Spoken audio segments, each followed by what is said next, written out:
ओम गणेशाय नमः। ओम नमो भगवते वासुदेवाय। प्रेम से बोलिए गणेश भगवान की जय, कृष्ण भगवान की जय, चौथ माता की जय।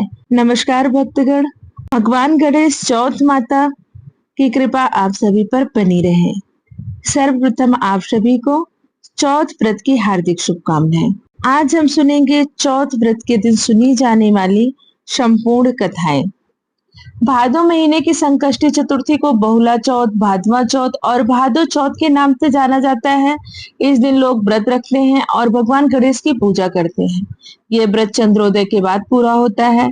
बहुला चतुर्थी पर मुख्य तौर से गौ माता की पूजा की जाती है। जो माताएं बहुला चौथ का व्रत रखती हैं, उनके संतान की आयु लंबी होती है। विघ्नहर्ता उनकी जिंदगी में आ रहे सभी विघ्न को हर लेते हैं। और जो बहनें बहुला चौथ का व्रत रखती हैं, चौथ माता की कृपा से उनके भाई की आयु लंबी होती है। तो आइए सुनते हैं बहुला चौथ यानी चौथ के दिन सुनी जाने वाली संपूर्ण कथाएं। पुराने समय की बात है, एक ब्राह्मण था जिसके घर एक बेटा और बहू थे। बेटा और पिता कुछ कमाते तो थे नहीं, जो बहू के साथ आया हुआ दहेज का धन था उसी से अपना काम चलाते थे। जब भी बहू बाहर कचरा डालने जाती थी, तब उसके पास वाली पड़ोसन उससे पूछती थी कि बहू आज खाने में क्या खा कर आई हो। तब वह बोलती थी कि मैं तो बासी और ठंडी रोटी खा कर आई हूँ। एक दिन साहूकार ने बेटे से यह बात सुन ली। वह वहां से चला गया और अपनी माँ के पास जाकर बोला कि माँ, तू अपनी बहू को रोज गर्म खाना खिलाती है और वह फिर भी बाहर जाकर यह बोलती है कि मैं तो बासी रोटी खा कर आई हूँ। तब माँ ने कहा कि बेटा, मैं तो चारों थालियों में बराबर गर्म खाना परसती हूँ। यदि तुम्हें यकीन नहीं है तो तुम खुद देख लेना। वह अगले दिन तबीयत खराब होने का बहाना बनाकर कंबल ओढ़कर लेट गया। तब उसको यह देखकर आश्चर्य हुआ कि बहू ने तो गरम गरम खीर और खांड का भोजन किया, और जब बहू बाहर गई वह उसके पीछे पीछे जाने लगा। तब पड़ोसन के पूछने पर बहू ने वही बात दोहराई कि मैं तो बासी रोटी खाकर आई हूँ। तब उसका पति सामने आकर उससे बोला कि तू अभी अभी गरम खाना खाकर आई है और पड़ोसन से कह रही है कि मैं बासी ठंडी रोटी खाकर आई हूँ। तुम झूठ क्यों बोल रही हो? तब उसकी विद्वान पत्नी ने कहा कि यार, ना तो तुम्हारे कमाए हुए पैसों की रोटी है और ना ही तुम्हारे पिताजी के कमाए हुए पैसों की रोटी है। यदि हम इसी तरह बैठे बैठे धन को खर्च करते रहे तो यह एक दिन कुएं में पानी की तरह समाप्त हो जाएगा। इसके बाद उसका पति कमाने के लिए विदेश चला गया। पीछे से उसकी पत्नी 12 महीने का चौथ का व्रत करती थी। उसको विदेश में रहते हुए 12 वर्ष व्यतीत हो चुके। तब चौथ माता और विनायक जी महाराज ने सोचा कि इसको अब घर बुलाना चाहिए। चौथ माता लड़के के सामने जाकर बोली, तू घर चला जा, तेरी पत्नी को तेरी बहुत याद आती है। वह बोला, मैं घर कैसे चला जाऊं, मेरे यहाँ इतना बड़ा कारोबार फैला हुआ है। तब चौथ माता ने कहा कि तू सुबह उठकर दीपक जलाकर चौथ माता का नाम लेकर बैठ जाना। जिनके पैसे बकाया हैं वह पैसे दे जाएंगे और लेने वाले ले जाएंगे। लड़के ने वैसा ही किया। उसका सारा काम एक दिन में निपट गया। जब वह घर जा रहा था तो रास्ते में एक सांप दिखाई दिया जो आग के पास जा रहा था। उसने सांप को आग से बचाने के लिए हटा दिया। ऐसा करने पर नागराज क्रोधित हो उठे और कहा कि पापी, मैं तो इस नाग योनि से मुक्ति के लिए जा रहा था और तूने मुझे हटा दिया। अब मैं तुझे डस लूंगा। तब वह लड़का बोला कि मैं 12 वर्ष बाद अपने घर जा रहा हूँ। आप मुझे अवश्य ही डस लीजिएगा, किंतु आज मुझे अपने घर वालों से मिलने दीजिए। आप कल रात को आकर मुझे डस लेना। नाग ने उसकी शर्त मान ली और वहां से चला गया। जब लड़का घर आया तो वह उदास था। उसने अपनी पत्नी के पूछने पर सारी बात बता दी। उसकी पत्नी बहुत चतुर थी। उसकी पत्नी ने एक सीढ़ी पर बालू रेत बिछा दी, दूसरी सीढ़ी पर दूध का कटोरा रख दिया, तीसरी पर फूल माला बिखेर दिए, चौथी पर इत्र छिड़क दिया, पांचवी पर मिठाई रख दी, छठी सीढ़ी पर जौ और सातवीं पर रोटी रख दी। रात को जब सांप आया तो उसने पहले ठंडी ठंडी रेत में लौट कर आया, फिर दूसरी सीढ़ी पर दूध पीकर कहा, एक ब्राह्मणी के बेटे को डसता तो नहीं, लेकिन वचन दिया हुआ हूँ इसलिए डसना तो पड़ेगा। फूल माला की सीढ़ी पर होता हुआ प्रसन्नता पूर्वक इत्र की खुशबू लेता हुआ ऊपर की ओर आने लगा। सांप को ऊपर आता हुआ देखकर विनायक जी ने चौथ माता से कहा कि इस ब्राह्मणी के बेटे की रक्षा करनी होगी, क्योंकि इसकी पत्नी इसके लिए चौथ का व्रत करती है, उसका फल देना ही पड़ेगा। तब विनायक जी ने सीढ़ी पर रखे हुए आंखों से यानी सुई बनाई और चौथ माता ने रोटी की ढाल बनाई और सांप को आगे लगा दी। विनायक जी ने जौ के सिल बनाए थे, उसे सांप की मौत हो गई। सुबह उस लड़के के मिलने गांव वाले लोग आने लगे। वह 12 वर्ष बाद वापस आया था। लोगों ने उसे आवाज दी, लेकिन वह तो उदास बैठा था, इसलिए बोला नहीं।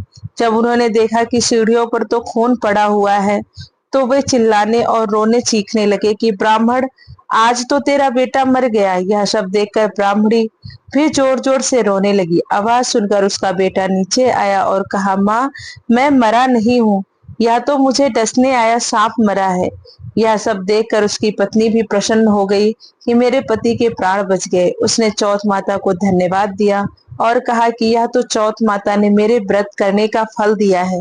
चौथ माता जैसा ब्राह्मणी के बेटे को दिया, वैसा सभी को देना, करने वाले को, कहने वाले को, हुंकारा देने वाले को और पूरे परिवार को देना। गणेश महाराज की जय। चौथ माता की जय। पौराणिक काल में राजाओं में श्रेष्ठ राजा नल था। उसकी बेहद सुंदर रानी थी, जिसका नाम दमयंती था। किसी श्राप के कारण राजा को अपना राज्य खोना पड़ा और उसे रानी से भी दूर होकर कष्ट सहना पड़ा। तब दमयंती ने संकष्टी चतुर्थी व्रत के प्रभाव से अपने पति को प्राप्त किया। कहते हैं राजा नल के ऊपर दुख का पहाड़ टूट पड़ा। डाकुओं ने उनके महल से सारा धन, गजशाला से हाथी और घुड़साल से घोड़े ले लिए थे और महल को जला दिया था। यही नहीं, राजा नल भी जुआ खेलकर सब हार चुके थे। तब राजा नल असहाय होकर अपनी रानी के साथ वन चले गए। श्राप के कारण उन्हें स्त्री वियोग का दुख भी सहना पड़ा। कहीं राजा और कहीं रानी दुखी होकर इधर उधर टहलने लगे। एक समय रानी दमयंती को वन में महर्षि सरभंग के दर्शन हुए। दमयंती ने मुनि को नमस्कार किया और प्रार्थना की, हे प्रभु, मैं अपने पति से किस प्रकार मिलूंगी? तब मुनि बोले, दमयंती, तुम भादो मास की चौथ का व्रत रखो और उस दिन गजानन भगवान की विधि विधान से पूजा करो। इस व्रत के प्रभाव से तुम्हारे पति तुम्हें अवश्य मिल जाएंगे। सरभंग मुनि के कहने पर दमयंती ने पूरे विधि विधान से भादो की गणेश चौथ का व्रत किया, जिसके प्रभाव से उन्हें अपने पति और पुत्र की भी प्राप्ति हुई। इस व्रत के प्रभाव से दोनों राजा रानी के जीवन में सभी कष्ट दूर हो गए और दोनों सुख से रहने लगे। तभी से इस व्रत को विघ्न का नाशक कहा जाने लगा और सुख देने वाला सर्वोत्तम व्रत माना जाने लगा। प्रेम से बोलिए गणेश भगवान की जय। चौथ माता की जय। आइए अब सुनते हैं बहुला चौथ की कहानी। जब भगवान विष्णु का कृष्ण रूप में अवतार हुआ, तब इनकी लीला में शामिल होने के लिए देवी देवताओं ने भी गोप गोपियों का रूप लेकर अवतार लिया। कामधेनु नाम की गाय के मन में कृष्ण की सेवा का विचार आया और अपने अंश से बहुला नाम की गाय बनकर नंद बाबा की गौशाला में आ गई। भगवान श्री कृष्ण का बहुला गाय से बड़ा स्नेह था। एक बार श्री कृष्ण के मन में बहुला की परीक्षा लेने का विचार आया। जब बहुला वन में चल रही थी, तब भगवान सिंह रूप में प्रकट हो गए। मौत बनकर सामने खड़े सिंह को देखकर बहुला भयभीत हो गई, लेकिन हिम्मत करके सिंह से कहने लगी, हे वनराज, मेरा बछड़ा भूखा है, बछड़े को दूध पिलाकर मैं आपका आहार बनने वापस आ जाऊंगी। सिंह ने कहा कि सामने आए आहार को कैसे जाने दूं? तुम वापस नहीं आई तो मैं भूखा ही रह जाऊंगा। बहुला ने सत्य और धर्म की शपथ लेकर कहा कि मैं अवश्य वापस आऊंगी। बहुला की शपथ से प्रभावित होकर सिंह बने श्री कृष्ण ने बहुला को जाने दिया। बहुला अपने बछड़े को दूध पिलाकर वापस वन आ गई। बहुला की सत्य निष्ठा देखकर श्री कृष्ण अत्यंत प्रसन्न हुए और अपने वास्तविक स्वरूप में आकर कहा कि हे बहुला, तुम परीक्षा में सफल हुई। अब से भाद्रपद चतुर्थी के दिन गौ माता के रूप में तुम्हारी पूजा होगी। तुम्हारी पूजा करने वाले को धन और संतान का सुख मिलेगा। प्रेम से बोलिए बहुला माता की जय। आइए अब सुनते हैं गणेश जी की कहानी। एक बुढ़िया माई थी, मिट्टी के गणेश जी की पूजा करती थी। रोज बनाए रोज गल जाए। एक सेठ का मकान बन रहा था। वो बोली, पत्थर का गणेश बना दो। मिस्त्री बोले, जितने हम तेरा पत्थर का गणेश गढ़ेंगे उतने में अपनी दीवार न छीनेंगे। बुढ़िया बोली, राम करे तुम्हारी दीवार टेढ़ी हो जाए। अब उसकी दीवार टेढ़ी हो गई। वे चिने और ढा देवे, चिने और ढा देवे। इस तरह करते करते शाम हो गई। शाम को सेठ आया। उसने कहा, आज कुछ भी नहीं किया। वो कहने लगे कि एक बुढ़िया आई थी। वो कह रही थी, मेरा पत्थर का गणेश गढ़ दो। हमने नहीं गढ़ा तो उसने कहा, तुम्हारी दीवार टेढ़ी हो जाए। तब से दीवार सीधी नहीं बन रही है। बनाते हैं और ढा देते हैं। सेठ ने बुढ़िया बुलवाई। सेठ ने कहा, हम तेरा सोने का गणेश गढ़ देंगे, हमारी दीवार सीधी कर दो। सेठ ने बुढ़िया को सोने का गणेश गढ़ा दिया। सेठ की दीवार सीधी हो गई। जैसे सेठ की दीवार सीधी की, वैसी सबकी करना। प्रेम से बोलिए, गणेश भगवान की जय। चौथ माता की जय। पोहला चौथ की जय।